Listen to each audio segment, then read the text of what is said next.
Antes de eu vir pra cá, eu morava com a minha mãe, eu estudava, desde cedo eu trabalhei, sempre corri atrás de ter meu próprio dinheiro. O último trabalho que eu tive foi no banco, trabalhava no setor de TI, não estava satisfeito com a minha vida no Brasil e decidi vir pra cá, vir pra Irlanda. Nesses 6 primeiros meses eu trabalhei como kitchen porter, trabalhei como cleaner, floor staff.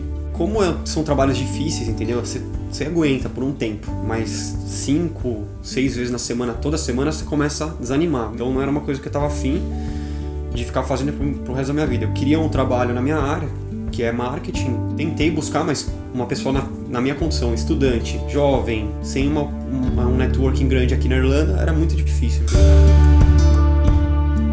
Eu sempre tive o sonho de empresariar, então eu tinha algumas limitações em poder iniciar algo aqui na Irlanda ou na Europa.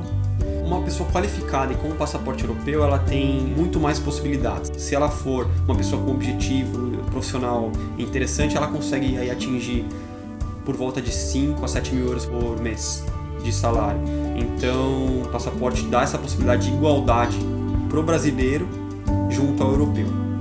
Quando eu inspiro meus 3 anos de curso de inglês, eu não tinha outra opção, não podia fazer um curso de inglês, tinha que fazer um curso acima de level 7 ou level 8. Sabia naquele momento que se eu não tivesse passaporte, as coisas iam ficar muito mais complicadas para mim.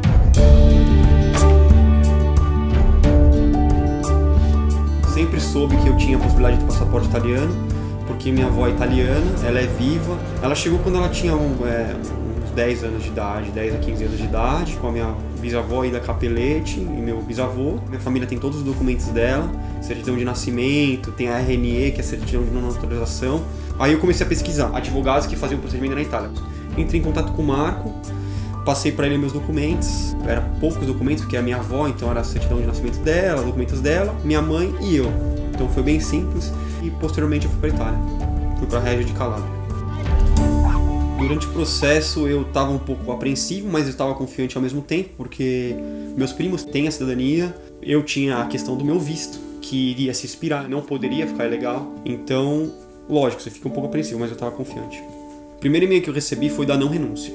Quando sai não renúncia, significa que você é cidadão e você vai ter seus documentos emitidos. Cara, eu fiquei muito feliz. É um alívio, né? Você sente, eu falo até hoje, a maior conquista da minha vida foi a cidadania italiana. No meu tempo livre eu gosto de estar com a minha esposa, com meus amigos, com meus primos, com meu irmão. Eu jogo um game, gosto de sair, cinema, viajo quando possível pela Irlanda, que tem lugares maravilhosos para conhecer. Não deixa a desejar para nenhum lugar do mundo. Eu sou uma pessoa realizada por ter tido a oportunidade de conquistar as coisas que eu conquistei, e a cidadania abriu todas essas portas. Sem a cidadania não teria conseguido.